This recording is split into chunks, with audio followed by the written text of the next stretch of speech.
Identity politics is more powerful than actual policy. People will say, "Oh yeah, I want to know about policy." No, you don't, No, they don't. because if you did, you wouldn't vote the way you did. You don't pay attention to policy. That's just a ruse argument similar to a red herring. It's what people use to cloak themselves to justify why they voted the way they did.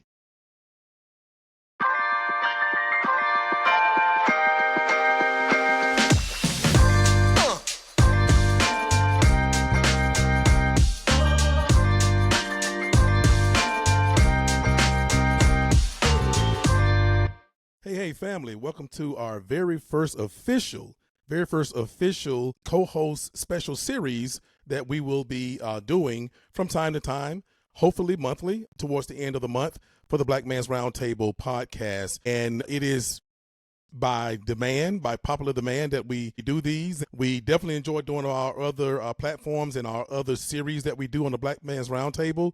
But this one is one that comes in high demand. So without further ado, let me bring on the other co-hosts, Mr. Bobby Fryer and Mr. Rodney Littles. How's it going, gentlemen? Going great. Yo, man, I'm doing fine, man. Good to see you guys. Always, man. Likewise. Always good to see you, brothers, man. Well, we decided that we would try to, in a 60-minute period, we would try to get in 20, hopefully 20 minutes each for each one of us to hit one of our topics that we believe that the followers of the Black Man's Roundtable really want to kind of know about, and even sometimes by request. So, without further ado, we're going to get started right away with Bobby Fryer. Bobby, take it away, sir. Good evening, everyone. My topic for tonight is regarding the George Floyd Bill. As most of you know, this past week on the 25th marked 5 years. May 25th marked 5 years from the death of George Floyd up in Minneapolis. The video that shocked the world, Yep. where a police officer rested his knee on his neck for over 9 minutes, which caused him to succumb. And you get away from listening to any conspiracy theorists that tell you, "Oh, well, he was high on meth. That's what killed him," which is an absurd theory to think that if I put my knee on your neck for 9 minutes, that no matter what is in your system, if it's alcohol, drugs, what have you, had no impact on your death. And again, it just inspires the words Black Lives Matter. So let's take a look back at during that period of time. Of course, we had a number of protests around the country, especially in Minneapolis, regarding police reform. So, as a result of that, in 2020, what happened in government? What happened with the federal government getting involved? So, let's just touch on that briefly. So, first of all, the first bill that was proposed for the George Floyd Justice and Policing Act was from a Democratic-led Congress. I'm sorry, Democratic-led House. Congress was split during that time regarding police reform. That bill, and I will go over what was put into it anyway, but that bill failed the first time around. The second time around, the bill was reintroduced. It passed out of the House. It was reintroduced, in which it included the following. So let's just go over some of the things that it included. It's interesting of note. Sorry here, and cut myself off. What's interesting of note is to find out which one of these things that a regular civilian would not want included in this bill. All right, let's just examine that for a second. So, Yeah, good idea. yeah, so let's start with the first one. The legislation would grant power to the Justice Department's Civil Rights Division to issue subpoenas to police departments as part of a pattern or practice investigations as to whether there's been a pattern or practice of bias and misconduct by the department. Let's just think about that for a second. Hmm. Just think if the federal government didn't have any control to step in, as in the Rodney King case, on something like that. Okay. That's number one. Number two, it provides grants to state attorney generals to create an independent process to investigate misconduct or excessive force by police forces. Okay? Who'd have a problem with that about excessive force used by the police? Number three, establish a federal registry of police misconduct complaints and disciplinary actions. That's going to be key going forward. Number four, it would enhance accountability for police officers who commit misconduct by restricting the application of the qualified immunity doctrine for local and state officers. Okay, that is key. Make a mark by that one. Number five, it will require federal uniformed police officers to have body worn cameras. Number six, require marked federal police vehicles to be equipped with dashboard cameras. Number 7, we require state and local law enforcement agencies that receive federal funding to ensure the use of body-worn and dashboard cameras. The key there is require state and local law enforcements that receive federal funding. That's the key word there. Mm-hmm. That receive federal funding. All right. The next one. It will restrict the transfer of military equipment to the police. In other words, it will stop the police from being militarized. All right. Mm-hmm. Moving on. It will require local and state enforcement agencies that receive federal funding to adopt anti-discrimination policies and training programs, including those targeted at fighting racial profiling. Mm. Moving on, it will prohibit federal police officers from using chokeholds or other carotid holds, i.e., which led to the death of Eric Garner, and requires state and local law enforcement agencies that receive federal funding to adopt the same prohibition. Okay? Notice how I'm keying on those that receive federal funding. All right? There's a reason why I'm bringing that up. Right. All right, next it would also prohibit the issuance of no-knock warrants. As we know, those warrants allow police to conduct a raid without knocking or announcing themselves. This is what led to the death of Breonna Taylor. All right? Right. Moving on. It would change the threshold for permissible use of force by federal law enforcement officers from reasonableness, use that word in quotations, to only when necessary to prevent death or serious bodily injury. And the final one would mandate that federal officers use deadly force only as a last resort and that de-escalation be attempted, and condition federal funding to state and local law enforcement agencies on the adoption of the same policy. Now, that is what was passed out of the House.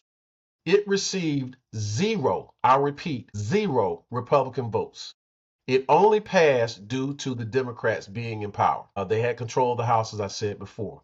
The Senate was controlled by the Republicans. Okay, so after it passed out of the House, it goes to the Republicans. You need 60 votes. And at that time, Cory Booker was leading the Democratic effort, as well as then Senator Kamala Harris, to get this bill passed. Who do they need help from? Tim Scott, the Republican senator, Tim Scott. So they wound up redrafting the bill, which basically took away, just to summarize, it basically took away the qualified immunity aspect of it. Right. That was the big deal. Right. Why was that a big deal? Because most police unions are Republicans. All right. They vote Republican. So their idea was, and this is what they said that restricting that out of there would hurt their efforts at recruiting. All right. So if you're obeying the law and obeying everyone's civil rights, why are you so concerned with recruiting if you're following the law? If you're Right. upholding the law, why are you concerned with that? All right. So that is a key issue. That was one of the things that the Senate redrafted and said, okay, how about this version? It was a very sanitized version of the enforcement part of it. So it didn't receive enough support from the Democratic side as well as the Republican side to pass. Again, you need 60 votes. So the bill failed 55 to 45. Since that time, we know that there's been a change in Congress. We know there's been a change in leadership as president. So one thing I want to go back to is, and this is what I thought about at the time, was, well, what did President Biden do? All right, regarding this. Did he issue an executive order? Well, in May 25th of 2022, ironically, 2 years after George Floyd's passing, President Biden signed Executive Order 14074, which enacted some of the same reforms on the bill on a more limited scope. This was rescinded by President Trump's Executive Order 14148 on January 20th, 2025. Now, those things that President Biden could enforce under the executive order were on the federal level. Right. He can't enforce it on the local and state level. Okay, that's beyond his powers. So at that time, as we talked about, those that receive federal funding. So if you were so one of the things that was key and important about that was those states that had to keep a database of basically the bad cops. All right, that was part of the original bill. coming through, right?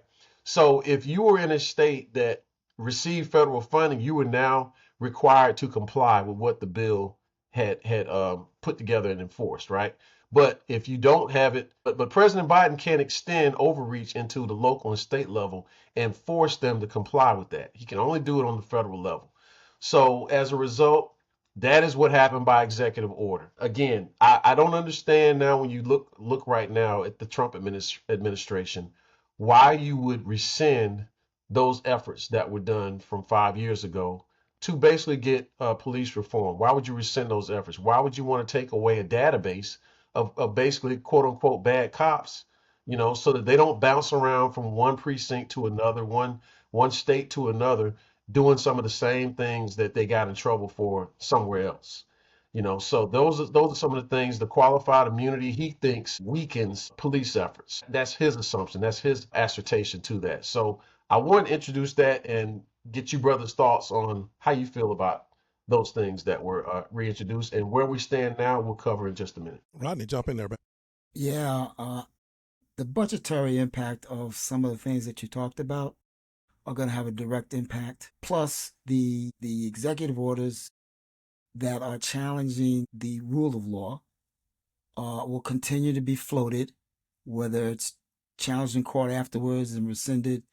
But the idea is to keep the chaos, confusion, and to minimize justice for folks of color. I mean, it's very clear that that's what the focus has been with these budget cuts and with the attack on, let's just say, the pardoning of certain folks who've committed crimes against police officers. And the attitude right now is not very encouraging, Bobby, as it relates to the future because of the budget, the attack on the budget areas that these federal dollars would have gone to that would have been helpful to implementing these policies. So if you can't change the policy with a stroke of a pen, even with an executive order, if you try, but you eliminate the funding for it, or if you were appropriated the funds, but you freeze them and say we're not going to spend them anymore in that area, and you lay everybody off, then this is what we're going to have. This is what we're going to have. It's unfortunate, but that's kind of what we find ourselves right now in 2025. Yeah, and Rodney, since you kind of hit the the policy piece of it and the budget piece of it, this the recruiting. Bobby talked about the recruiting piece of it, right? That they're saying that is going to hurt recruiting if you eliminate qualified immunity, or if you take away police rights to to basically Break the law. say again, Bobby. Break the law. Yeah, basically to break the law. That is going to hurt recruiting. Well, you have to ask yourself, who are you trying to recruit then? And who are you trying to protect? And who are you trying to protect? So it's unfortunate. And Bobby and I, as veterans, really one of the things that I know we share along with so many other veterans is the militarizing of the police force is absolutely the wrong thing to do at every single corner you turn.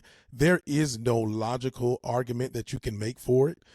You guys heard me constantly say, on these platforms, on the Black Man's Roundtable, is that, in all of these individual police departments around America, some 18, 19,000, whatever the count is, we have police departments that only have two cops, one cop, like Mayberry back in the day. But, one thing is, I wonder if I talk a lot about how their mottos are to first serve and protect. We as a community, as a nation, we always say protect and serve.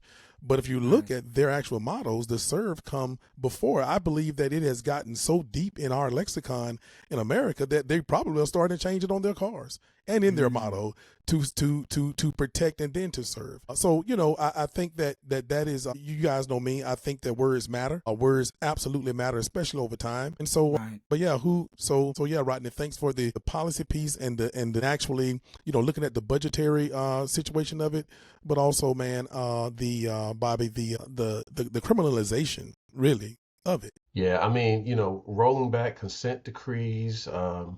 I don't, you have to question what is your intent, as you said before. What is your intent behind it? Who are you recruiting, and who are you trying to protect? because if this is for protection of citizens, and we all know this is what gets lost in the sauce with all of this stuff. People think you're framing all police in the same way. We're not. We're not. I have family, I have friends, I have fraternity brothers that are in law enforcement. This is Right. not a blanket statement about all police. In Exactly. fact, we want more police officers that will serve and protect the people, that Right. will uphold the law. That's Right. what we want. We don't want the ones that will not follow their oath. That's what we're trying to eliminate here. So, there's a lot of distrust that happens because of that, between the local community and the local police. And there should be some type of simpatico between local citizens and the local police officers, which is what everyone wants.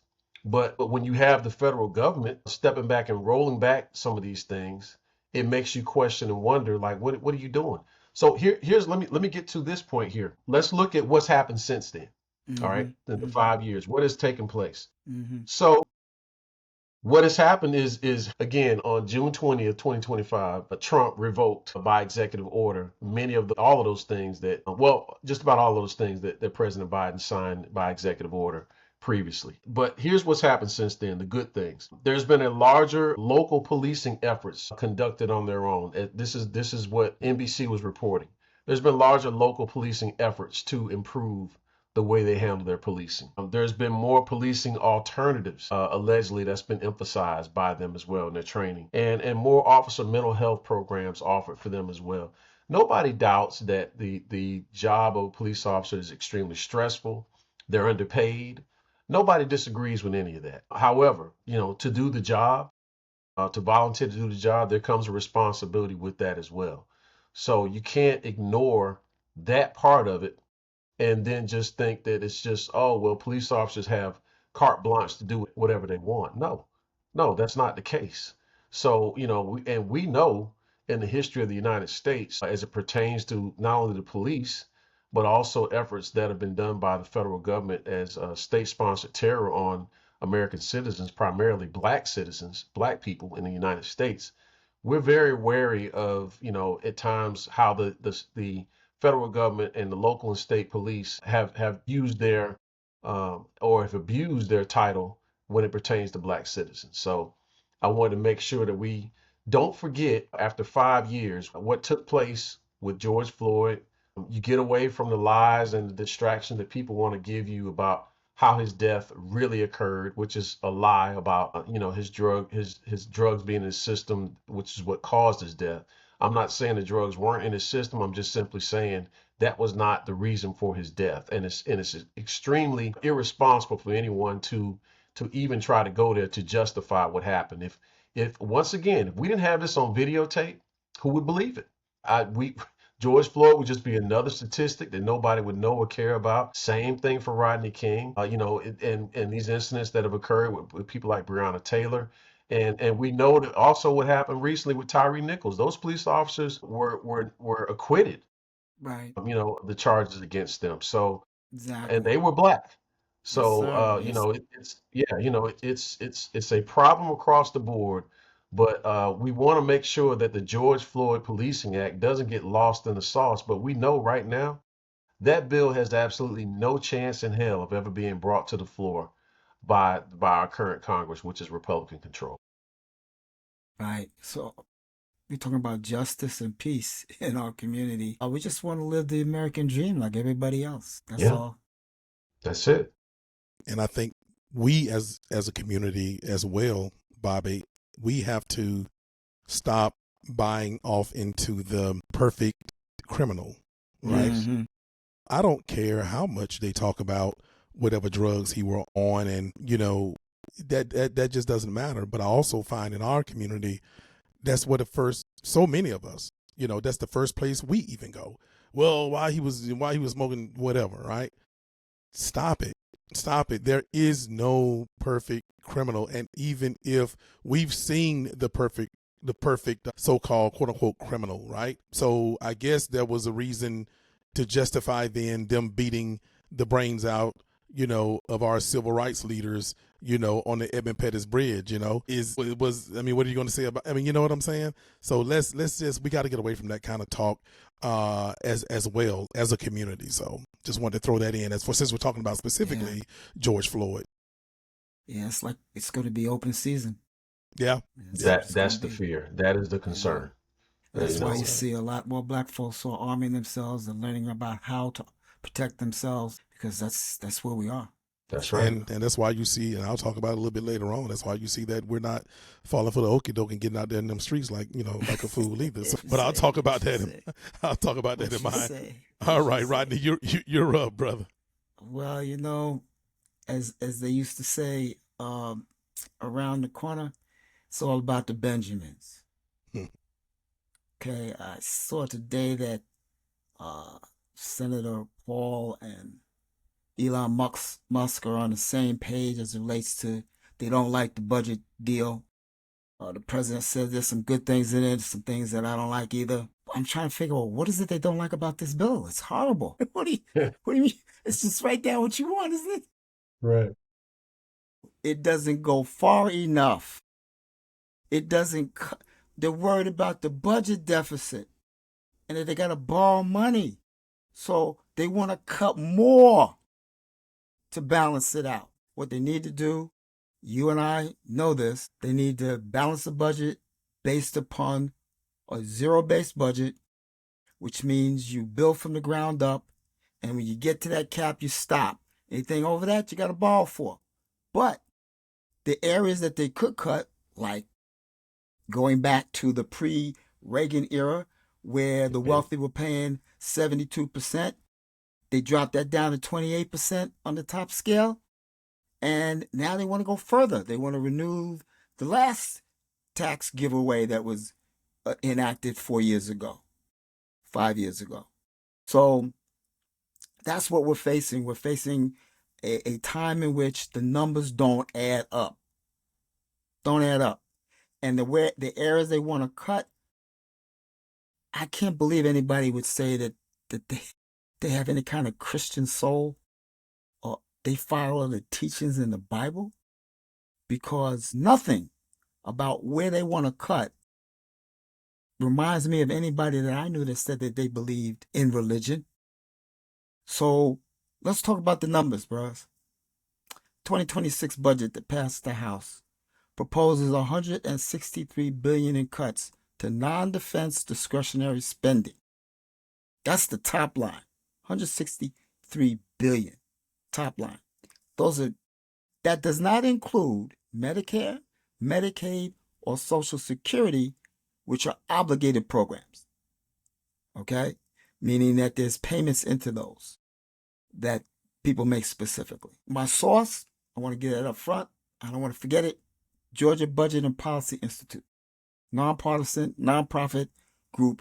And that's all they do is look at principally the state budget, but they took a look at how the federal budget is going to impact on Georgia. The major areas of reduction from federal programs in Georgia will be in education, health, and labor.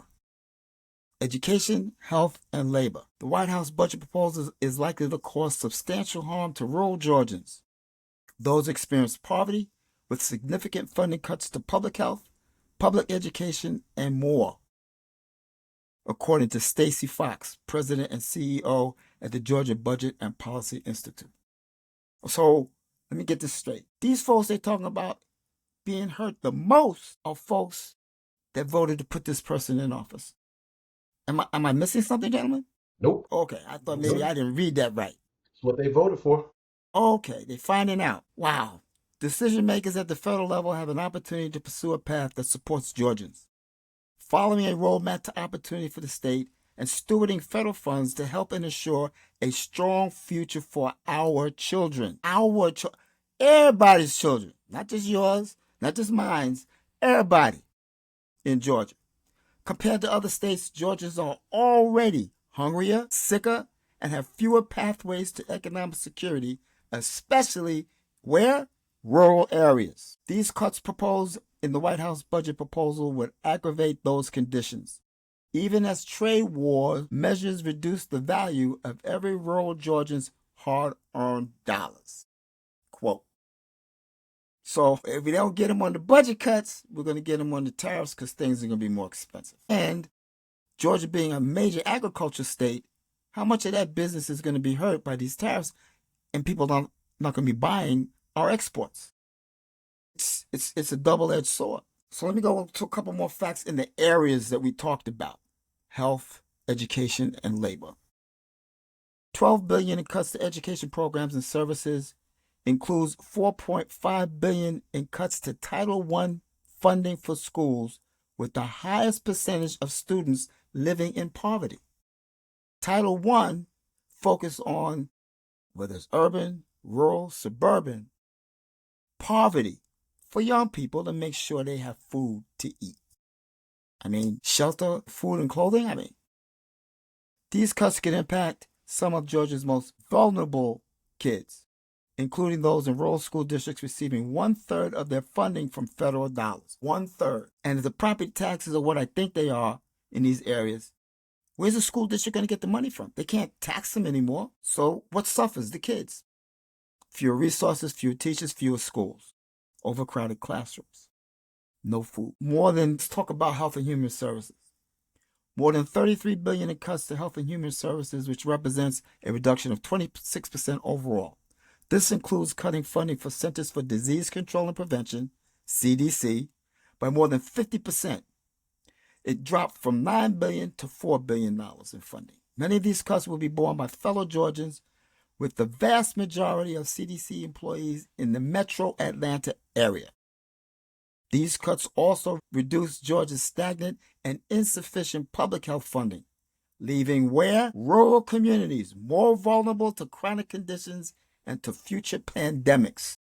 COVID wasn't the only pandemic that's out there that we're going to see in our lifetime or in the future. It just doesn't make sense to me, gentlemen. It doesn't make sense. The last area, labor. Some of you gentlemen remember the fiasco we had during COVID with folks trying to get their unemployment insurance benefits and the federal money that was passed down to help during that time. You remember that, right? Mm-hmm. No phone calls answered, doors closed on the folks, runarounds, no money distributed. Nearly $5 billion in cuts to the Department of Labor, which is 35%. The majority of the Georgia Department of Labor funding, 84%, is covered by federal dollars. 84% is covered by federal dollars. Those dollars help support Georgia workers in Unemployment Insurance Administration as well as reemployment. As Georgia's federal employees are cut and trade wars measure drives layoffs, the Georgia Department of Labor will need more resources, not less. So how is this going to affect our quality of life in Georgia?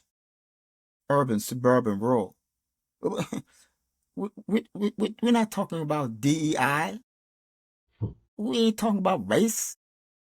We're talking about Georgians. I don't understand how this could go so fast and so easy through a Republican House where a majority of that Southern delegation represents districts that are going to be impacted by this severely.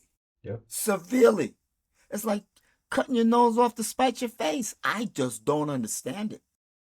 Is the threat of a primary more important than serving your constituents? Am I missing something, gentlemen?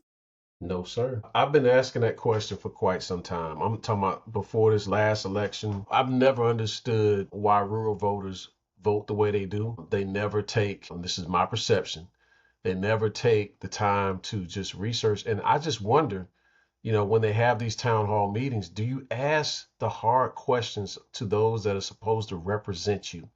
Because the votes that are taken in Congress on that side, these programs don't help you. They don't help you. And when it's impacting your health and your education, shouldn't that ring an alarm immediately for you to say, hey, hold on, wait a second. And then to look and see the pattern that's always the same. These so-called, they think they're cutting pork. They think they're trimming the fat off of the budget. And what always happens is deficit goes up, which they claim they always want to try to keep under control. They always give the same moniker when it's time to vote. Oh, our children are going to be paying for for this for, in their lifetime. They're going to be paying on this debt. And yet all this has done is just to create another tax break for the top 1% that doesn't apply to rural areas. And the same thing keeps repeating itself over and over again. And I just ask people to just be honest about, forget the tribalism, forget the nativism, forget about who your granddaddy, your grandmama used to vote for, your parents vote for, until voters are educated about what is going on, about what happens. You can't hold your representative accountable. You can, but until you educate yourself on the issues and bring real heat to show them, like, I'm paying attention to what's going on. I'm not going to just keep voting for you and the same things keep happening in our communities. Until that happens, they're going to continue to do the same things over and over and over again. And I'll make this one last point as it pertains to tariffs. All right. So if you're talking about a loss of jobs, this is a deadly mix. A loss of jobs impacting your health care, your opportunity for health care, right? And then when you go to the local grocery store, because some of y'all were talking about the cost of eggs in the last election. Y'all was screaming about the cost of eggs, right? So when these tariffs take place, and I'm talking about across the board, all right, you're resetting the market on what the price point of an individual product may be. And let me ask you a question in this world of capitalism that we live in, right? What corporation do you know that wants to roll back the profits that they made from the previous year? We don't want to make as much money as we did last year. We want to make less. Okay. So when you're resetting that price point, good luck on the cost of eggs or the cost of bread or the cost of milk. Anything you want to point to across the board. Good luck on that going back to the price that you used to pay on it previously. It ain't coming back. That's the new market price that's going to be set. And again, I don't know of any corporation that wants to roll back their profits that they made from the previous year or the previous 5 years or what number you want to point to. It's about making $2 this year if you made $1 last year. That's capitalism. It's going to run you over, but that's the system that we're in. And Rodney, to further answer your question of what is happening, why, you guys know that every chance I get, I scream that, to me, and again, like Bobby said, my perspective, this has not been about the economy in our federal national elections. It has not been about the economy, in my opinion, since 1964. So nobody care about, well, I'm not going to say nobody, the price of eggs and the price of gas and all this other stuff. Just like always, every single election cycle, I know that at the end of the day, it's just simply a fluke. One thing that the Republicans understand and the powers to be in this country understand, they've studied it, they've looked at it, is that identity politics works. It works. And we see already in this new election cycle here in Georgia, we're having statewide elections right now. That's happening in Georgia, or at least the season is happening. Early voting has already started. And what do we see? We see the same stuff about transgender and all that stuff. You're seeing that stuff. People looking at it now and saying, oh, they're not going to fall for that again. You're seeing that stuff because it works. That stuff works. Identity politics works. And all you have to do is just pick a new boogeyman every single election cycle.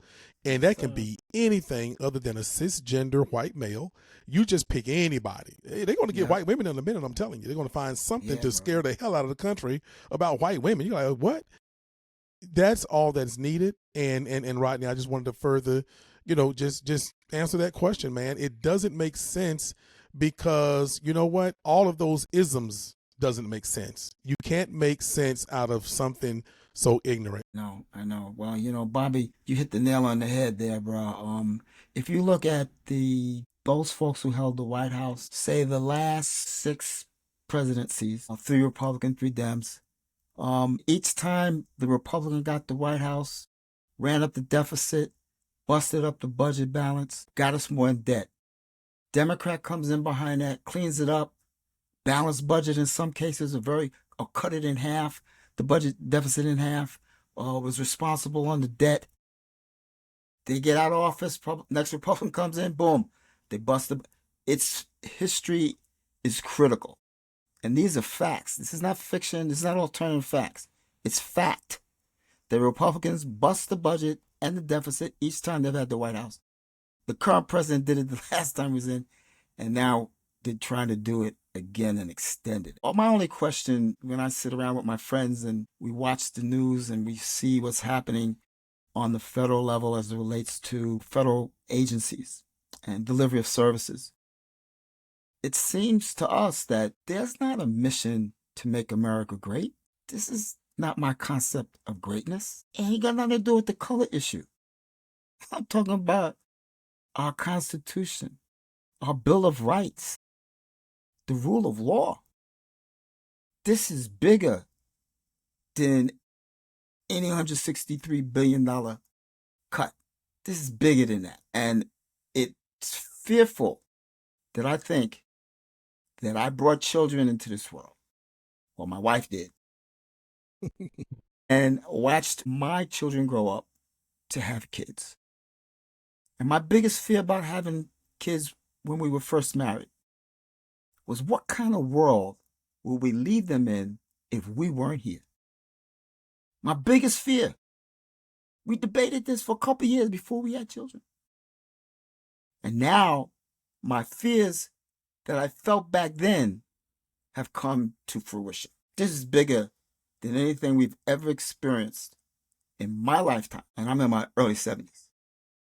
So to the audience, we're having this conversation tonight because the three of us sense the crumbling of an empire and the effort to change our Constitution to an authoritarian oligarchy system.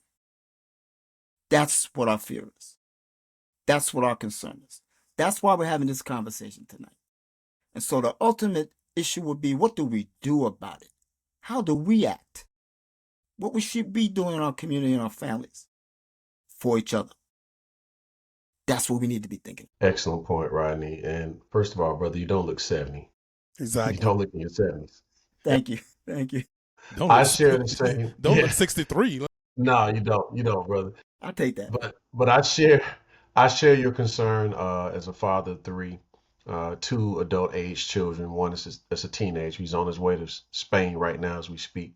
I fear the same thing. I shouldn't use fear because I'm not a person that walks in fear. I should say concern. My biggest concern is what are we leaving behind for our kids? When you put someone in office of low character, someone who doesn't care about the rule of law, that continuously shows this in your face over and over and over again, is not interested really in civil rights, pardon people that don't deserve to be pardoned. It's difficult to sit back here, and especially with what we allege to be to the world, propose ourselves to the world to be in the United States. It's extremely disappointing. We just had Memorial Day, and honestly, I don't know what we're celebrating anymore. Because growing up, what we taught was the meaning behind Memorial Day was those that gave the great sacrifice, those who sacrificed it all. And that includes those that are black, that are white, Latino, any category you want to point to, Indian, have fought, Native, have fought to defend our nation. Yeah. All right. From all enemies, foreign and domestic. And it's like now we've forgotten all of that. The meaning behind it, it's just gone. And it evaporated quickly. We always heard that democracy was very thin. That it's very fragile. Very fragile. And it's been broken. It was already being broken before. On life support. It's on life support. I just want to say I just share your thoughts on that, and just want to add that in. So I don't want to take time away from Rodney. And then Bobby, I'm glad you brought up fear, that we should not operate on fear. We just had you talked about Memorial Day. When you see where the sitting president of the United States, or any president, past or present, president of the United States, sent out a tweet or whatever, Truth Social or whatever, starting out with Happy Memorial Day, you already know that you can expect that maybe but you're the commander in chief. right? Where are your advisors? I mean, we know he never served bone spurs and whatever, but where are your advisors to tell you that you don't send out Happy Memorial Day, you know? But so I just want to say one thing though about the fear is that I believe every single president that we've had to sit in that seat, that president represented the American fear in that moment. In that moment. And I think, you know, right now it ain't no different from when, you know, when Barack Obama was in there. There was a fear that, you know what, we are losing this country economically, financially. We are losing it, right? And they know that the Democrats, you know, has had a history of being able to bring the country back from economic disasters. So they know that. They also know the history of what, you know, going all the way back to after the Civil War. What black men in particular have been able to do as far as on that same note. So Barack Obama represented the fear, you know, of the country at that time, and Donald Trump right now represents the fear that that I believe that a lot of people, you know, who unfortunately believe that because they look like him, then they're going to get something, you know, from him, and they feel they're losing the country, make America great again, and all that stuff. So I think, Bobby, our community should definitely not operate on fear. But the person that usually in that seat as the president of the United States is usually is represents the fear of, you know, of America. So, but anyway, gentlemen, two great topics. I think that, you know, my topic just basically tie right into what you guys have already talked about, and with Bobby, you know, talking about, you know, George Floyd and police reform and all those kind of things, So what I'm going to talk about is what we call red herrings, right? What we call, you know, basically having you to believe, you know, saying misleading statements and doing misleading things in order to get you to look over there, you know, while they're doing the stuff over here. And so, Rodney, you talked about policy. Rodney talked a lot about, which he usually does. Rodney talks a lot about policy. He's our policy guy on here. But that's not what they want you to pay attention to. They are doing a lot of policy things, but they want to tell you about airplanes and, you know, pardoning people now and all this kind of stuff. What I want for our community to understand is this right here. Don't be a red herring. Now, you can look up the history of how, you know, the red herring is about the herring. The herring is a fish. And so when you look at a dead herring, it doesn't look any different from any other dead fish. But when you start to smoke it or when you start to cook it or whatever, the eyes turn red. And so, and they have a particular smell. And so the whole thing, I think, came from, you know, they would lead a dog looking for a fox or something down one lane and put the red herring smell. So the dog go down the wrong lane looking for the, you know, for the fox and that kind of thing. But look it up. But the thing of it is that we are being fed a lot of red herrings right now today, especially in our community, in our community. Now, there are two communities that are being really fed these red herrings. That is the black community, okay, and also the poor, as Donald Trump would say, the uneducated, you know, white people. They are being fed those same red herrings. Well, I'm not even going to say poor, but low information, white voters. Now, so here's what I'm wanting for us to understand. If you notice, the Trump administration will just throw out a bunch of just stuff that you know they're not going to do. Talking about changing, taking down the MLK monument, and just doing all kinds of, you know, they're going to do this with Harriet Tubman and just all these things that'll get black people in an uproar, right? Just totally get us in, like, what you're going to do, what to the what?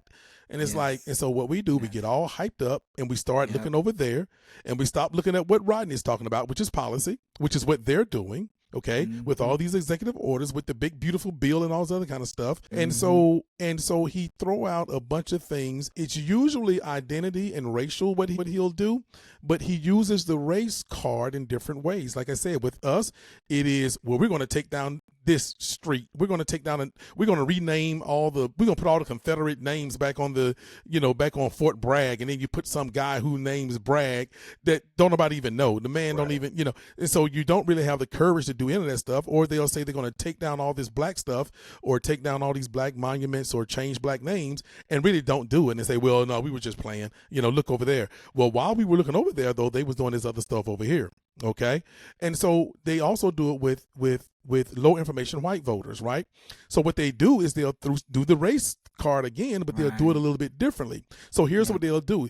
They'll say, now it's kind of meshed in, because believe me, when you say that you're going to take down the Martin Luther King statue, believe me, those low information, you kind of racist, white people, they are looking over there too. Because even if you say, well, even if he pulls it back, right? Even if he pulls it back, here's the thing. They are saying, but he's still wanting to. We just got to give him more time. You see what I'm saying, guys? We got to give him more time. We just give him a little bit more time, then he'll be able to take down, the George Floyd this, or the Martin Luther King this, or the Malcolm X that. He'll be able to do it. It's kind of like, and so what I want for our community to understand is this: don't fall for the red herring. Stay focused. I don't care what this man is doing with that airplane. I just don't care. That is on him. That is up to him. When we look at what they're about to cut, I don't care if the thing called $4 billion, or whatever. It doesn't matter. That's not even the cost of a penny, in the American budget, And so, we have to continue to just keep our eye on the prize. Anytime he throws something out there that makes you mad, that stirs you up from a historical, from a racial kind of place, just know that it's probably done, on purpose, and it's probably done to get you to look over here while they are doing that. So, gentlemen, I would love to get your opinion, on the red herrings, on what they're trying to confuse us with, and do you believe that it is working? Oh yeah, it's definitely working. What do you think, Bobby? I think It's definitely working. I mean, we've talked numerous times about in this past election, as far as how black people voted, especially black women. They heard the call, they showed up and showed out. And we had 80% of black men that heard the message and showed up and showed out. So it definitely works when you say identity politics, for example, right? Identity politics is more powerful than actual policy. People will say, "Oh yeah, I want to know about policy." No, you don't. No, they don't. Because if you did, you wouldn't vote the way you did. You don't pay attention to policy. That's just a ruse argument similar to a red herring. It's what people use to cloak themselves to justify why they voted the way they did. You got one issue voters that will come along and will vote on one issue, right? So I'll give you this quick example. The Supreme Court. Those of us that pay attention know how important it is when you're facing the possibility of losing people off the Supreme Court and who you want in place to making that decision on who gets on. A lot of us don't pay attention to that. You'll get caught up in something that is a red herring that has nothing to do, that is nowhere near of importance as to something like that that's on the line. Same thing with the Speaker of the House. We'll see in next midterms. We will see at next midterms. If you want the House to be controlled by Democrats or against what is currently being proposed, we will see who you will vote for at midterms. Because the person that is ready to be Speaker of the House is Hakeem Jeffries. He's also my fraternity brother. But Hakeem Jeffries would be the first black Speaker of the House. Okay, so if you're not interested in what maybe offered in the next election on the general election side of things, pay attention, because the House and the Senate is what controls legislation. Those are the bills like we just talked about before with the George Floyd Bill. Pay attention to those things. Don't get distracted in other things that have little significance whatsoever. They don't mean anything. So I one thing I will push back right a little bit on the jet from Qatar that he's accepting, because a president is not supposed to accept gifts from other countries. But I understand your point, obviously, which is not getting. Yes. And I know you don't Yeah. you don't approve of that. I know Absolutely not. And like I said, you're absolutely right.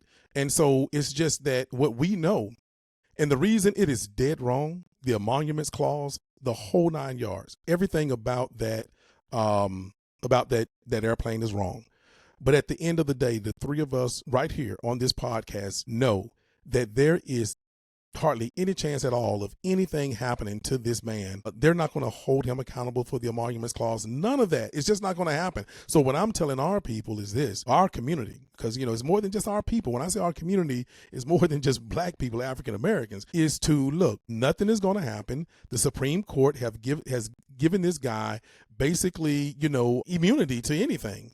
So I just need for us to pay attention to this so-called big, beautiful bill and things like that. I need for us to pay attention to, local politics, local elections and what is happening there than to, keep, paying attention to that. But absolutely, Bobby, I know no one else on this podcast, agree, or even agree in the smallest bit about, that airplane. But I tell you what, I don't care if it's sitting at Andrews Air Force. I don't care where it's at. At the end of the day, let's stick to policy. Right now, I know you was going to chime in on this as well.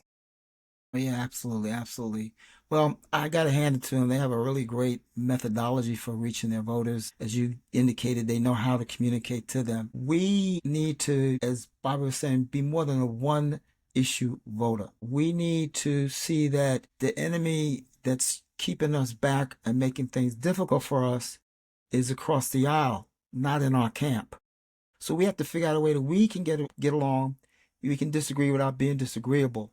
We need to focus our eyes on the prize, because while some of us are bickering about crumbs at the table locally, we're getting shredded at the state level and the national level.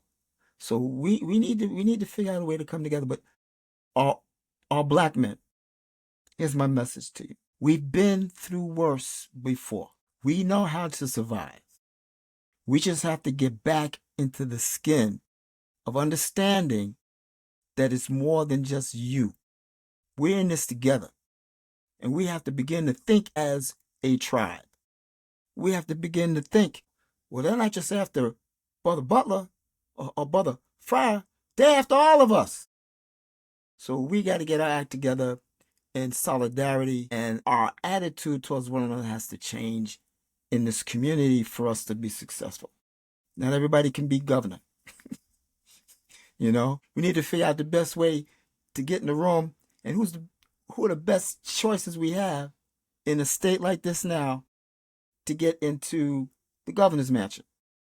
But we're fighting amongst each other because everybody wants to see, and we're missing the big picture. Yeah, that's on the local level. And right now, I want to say, people, absolutely, I want to say we need to go as far as for some of the people that we've had at the national and state levels all across this country, as far as people that have held those seats from our community, I say they need to come all the way back down and sit on boards of commissions, sit on city councils. I'm serious. I mean, to bring that, look, don't fall for what they are doing. Go back and look at what we did, what we do in our own organizations. You know what I'm saying? Mm-hmm. For instance, we are all three of us are part of the Divine Nine fraternities, the 5 fraternities out there, right? We represent 3 different ones sitting right here. You know that no matter how high, no matter how far you get in those fraternities, that, you know what? You are still expected to come right back down to your local chapter and do stuff. You understand what I'm saying? That's across the board in the different kind of organizations. Just about all of our, black or historical black organizations are designed that way. And so, you know what? We need your talent. We need your experience down at the local level. So maybe I'm thinking the most powerful thing that we can do as a community is to circulate our dollar for more than just a couple of hours and circulate our dollars, for 15, 20 days. Gee, it'll be great to do it for 2 months. But, we have a long way to go to get there. But I do think that it could happen very quickly, gentlemen. But before we get out of here, there are definitely 2, announcements that I want to talk about that I want you guys to talk about. The first first one, Bobby, I'm gonna start with you. And you mentioned it just briefly about, your son headed as we speak is headed to. We know he just boarded, his flight from Canada, headed to Spain. Brother, you haven't even though you haven't told, Rodney and I the full scope of everything that's going on with your son, but I know it's got to be something great. So I want you to talk about it for a second. His chest is out. Come on, Bob. Yeah. So my son is in a magnet program, and this is for magnet students at the end of the year to be able to do international studies. What grade, To Bobby? go. He's ninth grade going to 10th next year. Got it. So he's a part of the program. Obviously, for privacy, I'll keep the school quiet. But yes, but he's en route with a bunch of students over there. We dropped them off this morning, to meet at the airport. They all have their own backpacks, their own luggage. They only got carry-on luggage for the next 7 days that they'll be gone to go over there. And I've just stressed to him, hey, this is his first international trip without us as parents. So go have fun, just be safe, be smart. I've tried to school him on, just what you need to do to protect yourself while you're over there, in terms of, stay in a group, protect your money, all that good stuff. So, but that is why he's going to Spain. So I think it's great. It's hilarious because we often think about when we were young, a trip to Spain. Like, are you kidding me? You'd be lucky to get a trip to Tennessee, So we just try to tell them to keep that in perspective, as far as, but go enjoy yourself, make memories, and share some photos. And that's Tennessee County. That's the next county over from you. Right. That's not even the state of Tennessee. But anyway. We talking about the county. I love it. Congratulations, man. Absolutely. Congratulations. I applaud the black dads in our community because we are important too. Absolutely, man. We grind, we do our thing. Yeah. And Rodney, I've heard and seen, quite a few organizations, those that are, historical organizations and those that maybe have not been around that long to get, proclamations from the city or from the county. But it's rare that, you see individuals, get proclamations. Rodney, I know that you have received a proclamation this week. And brother, I want you to tell the folks about it. Well, how would I go? When I came here to Georgia around 2006, 2007, I ran into a gentleman who worked for Atlanta Life, vice president. He was a state representative, Morehouse grad, State Representative Roger Bruce. Some of my business associates introduced me to him because I was hustling, trying to find a job coming to Georgia. And, so he said, hey, Rodney, I see you got some experience in campaigning and whatnot. We got this campaign for cityhood. I said, cityhood? What are you talking about, cityhood? I'm from New York, bro. Everything's a city up in New York. Right. What are you talking about cityhood? He said, well, this is an unincorporated area, doesn't have a charter, but we have a referendum on the ballot, and we're trying to become a city. We're trying to get a charter. Okay, well, whatever. Knock on doors, give me the literature, And that's how it started, coming to Georgia. Well, the referendum didn't pass. But a couple of years later, some of the HOA leaders in my community, I was one of them, sat down with State Representative George Floyd and Roger Bruce and said, hey, would you guys reintroduce the bill if we get out and tell the community why it's important to be incorporated? We were the last unincorporated area in the whole county, the last area. And if we didn't become incorporated, it would have been chopped up into Atlanta, Union City, Fairburn. It would have just been chopped up. I got involved with a gentleman named Benny Crane, and we formed the South Fulton United Incorporated to raise money and to do community forums that tell people why this should be a city. And in a nutshell, we got it passed, and we got it on the ballot. Then we had to form a campaign, referendum campaign, to get the voters to vote yes. So I was one of the founders of the People's Campaign, which was a bipartisan effort. Camilla Johnson Moore, Dr. Moore, was the chair, myself, vice chair, and J.C. Sebastian, Honorable J.C. Sebastian, who's a councilman now, was the other co-chair. And we organized the 7 districts, put together a heck of a campaign, and we got the referendum passed. So the city is formed. It's 8 years now since the city was formed. They just had their birthday celebration in May, and JC is now on the council. He wasn't on the council the first term. So he got on the council in the second term. And he said, Rodney, you haven't been recognized. I said, yeah, well, it's no big deal, man. I just had a good time. I enjoyed it. Met some great people in the process. Don't worry about it. No, no, no. We're going to get you a proclamation. And that's how it happened. In memory of some of the hard work that I put in with a whole lot of other people. Believe me, I was just one of many. But I was in leadership, and I did get the opportunity to serve in a couple of capacities. And JC wanted to make sure that I got recognized. So yesterday was, well, not yesterday, was it Tuesday this week was Rodney J. Little's day in the city of South Fulton. Congratulations, brother. Well, Thank you, well, man. well deserved. Yes, Thank sir. you, man. We Thank know the you. work that you put into and the dedication that you put in the cityhood of South Fulton. So well deserved. I just want to close on this point of that, and I thank you so much for bringing it. I wasn't going to bring it up, but I appreciate it. I close on my public comments in receiving the proclamation by saying, when we started this initiative, and I joined from an outsider back in 2007, but the vision back then, who was championed by Benny Crane, a resident of the unincorporated area at the time, he said, we want to be the best in class city in Georgia. Yes, it's going to be a majority black city, but we want to be known as the best in class city in Georgia. So I left that message at the end because some folks feel that all we have to say is we're the blackest city in America and that makes us great. No, it doesn't make us great because of that. That's incidental. We had great cities that all over this country back in the 1900s that were black run and fantastic. And they all got destroyed by white supremacy. So being the blackest city in America or Georgia is not what I wanted or any of the people, because we had a bipartisan multiracial group. There were white folks who helped us form the city of South Fulton. It wasn't just black folks. So that's what we had in mind, a first-in-class city. Thank you. Absolutely. Absolutely. Well, gentlemen, again, congratulations on these milestones. And so, hey, just keep doing, man, what black men do. We'll let them keep talking about what we don't do, and we'll just keep we'll just keep doing. And we hope that everyone enjoyed this very first iteration of our co-host special. We've done these in the past. And we're going to continue to do them. We're not on a specific schedule to do them. However, we at least hope to bring you these co-host special series once a month. But sometimes, depending on what's going on in the world, we may have to come on and I may have to gather these guys up real quick. That's what we do. We're constantly talking to each other through text messages and those kind of things. And sometimes we might have to come on in order to keep you in focus in the right direction.